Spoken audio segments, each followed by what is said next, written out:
నా మీద కేసు నమోదు చేయటం వాళ్ళ కొత్త కాదు. మొన్న ధర్నా జరిగితే నా మీద కేసు నమోదు చేస్తున్నాను. నాకు అర్థం కాల.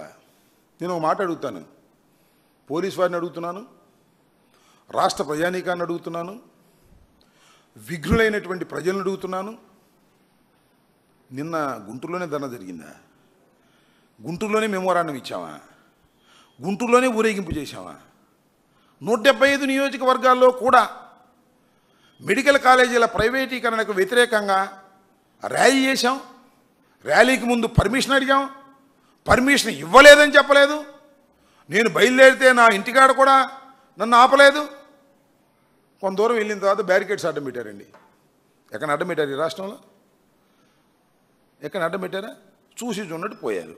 వెళ్ళారు, ఇచ్చాము, మెమోరాండాలు ఇచ్చారు, తిరిగి వచ్చారు.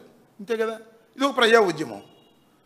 దీని మీద నాకు బ్యారికేడ్లు అడ్డం పెట్టడం ఎందుకు అడ్డం పెట్టారు తెలుసా మీకు?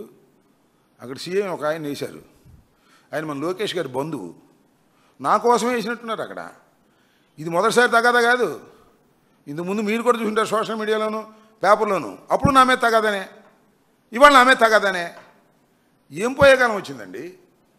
మెమోరాండాన్ని తీసుకెళ్ళి సంతకం పెట్టి ఆర్డీఓకి ఇచ్చి తిరిగి వచ్చేస్తాం కదా. ఇదే కదా మేము చేసేది. మేము ల్యాండ్ ఆర్డర్ ప్రాబ్లం క్రియేట్ చేశామా?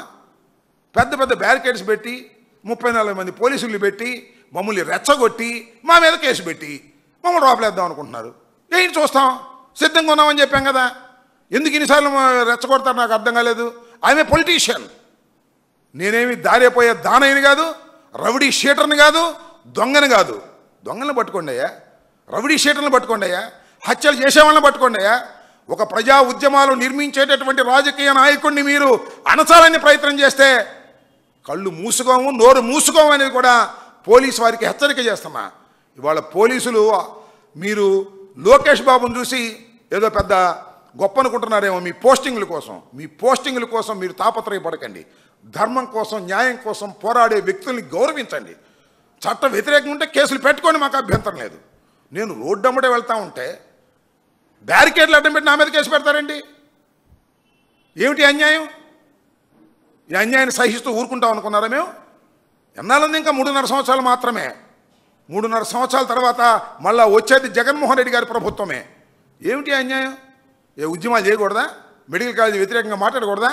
మెమోరాండాలు ఇవ్వకూడదా? ఇది ప్రజాస్వామ్య పద్ధతి కాదా?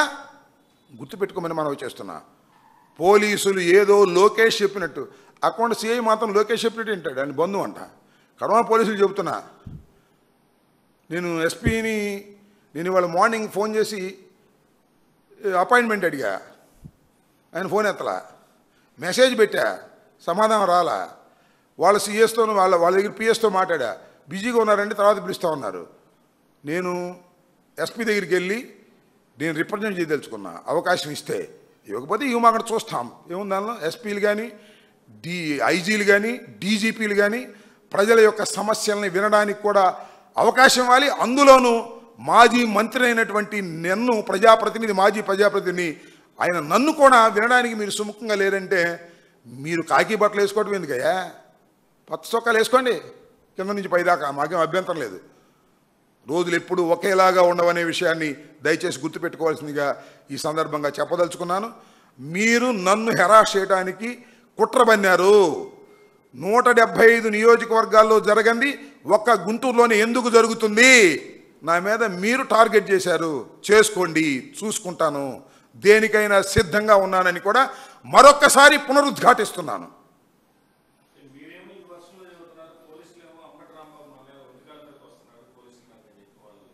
అవునండి, నాకు అర్థం కాదు. ఒంటికాల మీద రావడం ఏంటి? అసలు పోలీసులు ఎందుకు ఆపాలని చెప్పండి. నాకు పర్మిషన్ లేదు. For a kind information. Permission లేకపోతే ఏం చేయాలి? వాళ్ళు చట్ట ప్రకారం వ్యవహరించే వ్యక్తులా కాదా? పర్మిషన్ లేకపోతే మీకు పర్మిషన్ లేదని ఇంటికి వచ్చి నాకు నోటీస్ ఇవ్వాలి అవసరం లేదా? ఇంటికాడ బయలుదేరేటప్పుడు మీరు బయలుదేరడానికి వీల్లేదని చెప్పాలా అవసరం లేదా? నేను స్వామి థియేటర్కి వెళ్ళేటప్పుడు ఆగమని చెప్పాలా అవసరం లేదా? మేము ఊరేగింపుగా వందలాది మంది జనంతో బయలుదేరుతుంటే మధ్యలో ఆపటం ఏంటని అడుగుతున్నా. మధ్యలో బ్యారికేడ్స్ పెట్టాల్సిన అవసరం ఏంటని అడుగుతా ఉన్నా. వాళ్ళు చెప్పేది వాళ్ళు చెప్తున్నారు. ఆంధ్రజ్యోతి చెప్పేది ఆంధ్రజ్యోతి చెబుతుంది. ఈనాడు చెప్పేది ఈనాడు చెబుతుంది. ఏం చెబుతుంది? అంబటి రాంబాబు పోలీసుల మీద దౌర్జన్యం చేశాడు. ఏందండి, నేను పోలీసుల మీద దౌర్జన్యం చేస్తానా? Police they force. నా వేకి అడ్డం వచ్చినప్పుడు నేను వెళ్ళే ప్రయత్నంలో వెళ్తాను.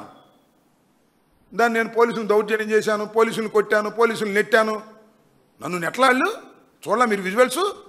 మేము ఎంతమంది మీ బారికేడ్స్ నెట్టుకుంటూ వెళ్తున్నాం? మేము వెళ్ళాల్సిన అవసరం లేదా? ఒక ఆర్డీఓకి రిప్రజెంటేషన్ ఇవ్వాలని మా అధినాయకుడు మాకు సందేశం ఇచ్చినప్పుడు, ప్రోగ్రాం ఇచ్చినప్పుడు మేము వెళ్ళడం తప్ప? ఇంతకుముందు చంద్రబాబు వెళ్ళలేదా? ఇంతకుముందు తెలుగుదేశం నాయకులు వెళ్ళలేదా? ఇంతకుముందు పవన్ కళ్యాణ్ వెళ్ళలేదా? పవన్ కళ్యాణ్ పోలీసులు ఆపితే రోడ్డు మీద పడుకున్నాడే. ఆ రోజు ఏమైంది? ఆ రోజు పవన్ కళ్యాణ్ దౌర్జన్యం చేసినట్టు కాదా? ఏంటండి, నాకు అర్థం కాలేదు. మితిమీరి ప్రవర్తిస్తున్నారు పోలీసు యంత్రాంగం. తెలుగుదేశం సైన్యంలాగా వ్యవహరిస్తున్నారు. జాగ్రత్త అని ఈ సందర్భంగా చెప్పదలుచుకున్నా. భయపడటానికి సిద్ధం లేదు అని కూడా చెప్పదలుచుకున్నా. మీరు తప్పుడు ప్రచారాలు చేస్తున్నారు.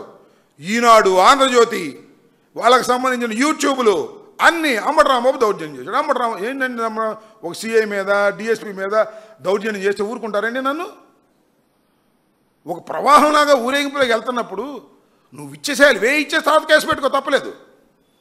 లేకపోతే ముందే నోటీస్ ఇవ్వు, తప్పలేదు. నోటీస్ ఇవ్వు బాబు. ఎలా చేస్తావు? కొంత దూరం మధ్యలో వచ్చి అడ్డం పడతావు, తోసుకెళ్తే మా మీద కేసు పెడతావు. పెట్టుకో, we don't care, will face in to the court. న్యాయస్థానాల మీద విశ్వాసం ఉన్నటువంటి వ్యక్తులం మరి మాట్లాడితే ప్రాక్టీస్ చేయకపోయినా న్యాయ వృత్తిలో కొంతకాలం పనిచేసిన వాడిని, న్యాయ పట్టభద్రుణ్ణి, నాకు తెలుసు, నేను ఎదుర్కొంటాను. మీరేం చేసుకున్నా లెక్క చెయ్యను. ఈ ప్రజా ఉద్యమంలో ఒక భాగస్వామినై ముందుకు నడుస్తాను. వాళ్ళు ఎన్ని తప్పుడు ప్రచారాలు చేసినా అది తప్పు తప్పు తప్పు.